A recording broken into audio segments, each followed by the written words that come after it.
تو اس سے بڑا ظالم کون ہے جو اللہ پر جھوٹ باندھے؟ وَكَذَّبَ بِالصِّدْقِ، اور جھٹلائے صدق کو، سچائی کو، حق کو، اِذْ جَاءَهُ، جب کہ وہ آئی اس کے پاس۔ اللہ پر جھوٹ باندھنے کی بہت سی صورتیں ہیں، اور سب سے بڑی اور خطرناک صورت یہ ہے کہ شرک کرے۔ اللہ تعالیٰ کی دعوت توحید کی ہے، یا ایھا الناس اعبدوا ربکم، اے لوگو عبادت کرو اپنے رب کی۔ اور ایک بندہ اس کی عبادت نہیں کرتا، شریک مقرر کرتا ہے اور شریک ٹھہراتا ہے، تو پھر یہ اللہ تعالیٰ پر جھوٹ باندھنا ہے۔ جھوٹ باندھنے کا ایک معنی یہ بھی ہے کہ اپنی باتیں، خود ساختہ باتیں، اپنی رائے، اس کو اللہ کی طرف منسوب کر دے اور اس کو دین کے کھاتے میں ڈال دے۔ یہ بھی کذب علی اللہ ہے، اللہ پر جھوٹ باندھنا ہے۔ وَكَذَّبَ بِالصِّدْقِ، اور جھٹلائے صدق کو، سچائی کو۔ مطلقاً سچائی اور صدق دو چیزیں ہیں، کتاب اللہ اور سنت رسول اللہ صلی اللہ علیہ وسلم۔ قرآن کی کوئی آیت آ جائے اس کو جھٹلا دے، حدیث آ جائے اس کو جھٹلا دے اور قبول کرنے سے انکار کر دے، تو اس سے بڑا ظالم کوئی نہیں،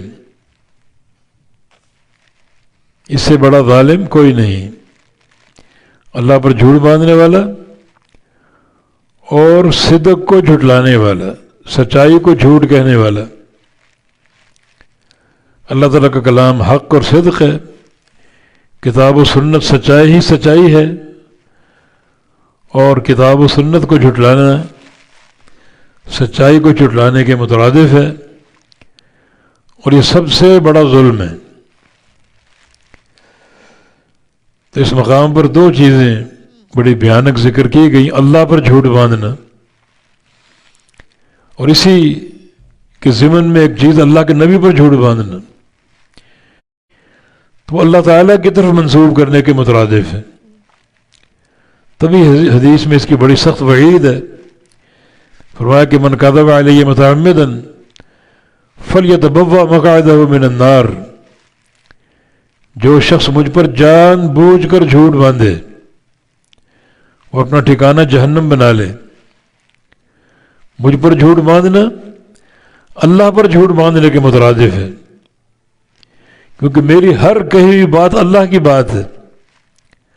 فمن یطع الرسول فقد اطاع اللہ، جو رسول کی اطاعت کرے گا اس نے اللہ کی اطاعت کر لی، کیونکہ رسول اللہ کی بات پیش کرتا ہے۔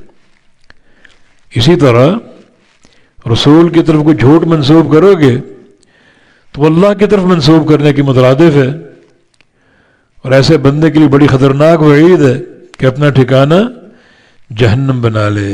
فرمایا کہ من قال علی ما لم اقل فلیتبوأ مقعدہ من النار، جو بندہ مجھ پر ایسی باتیں کسے یا منسوب کرے جو میں نے نہیں کی ہیں، باتیں اس کی اپنی ہیں اور ہماری طرف منسوب کر رہا ہے، وہ اپنا ٹھکانہ جہنم بنا لے، یعنی دنیا میں طے کر لے کہ میں نے قیامت کے دن جہنم میں ہی جانا ہے۔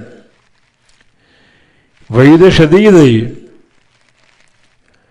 تو اس میں وہ لوگ بھی آتے ہیں جو جان بوجھ کے موضوع قسم کی روایتیں بیان کرتے ہیں، من گھڑت قصے، موضوع روایتیں، اور کوئی ان کو اللہ کا خوف نہیں ہے، وہ بھی ضمن میں داخل ہے۔ یہ بھی اللہ اور اس کے رسول پر جھوٹ باندھنے کے مترادف ہے، اور جان بوجھ کر جھوٹ باندھنے والا اپنا ٹھکانہ جہنم بنا لے۔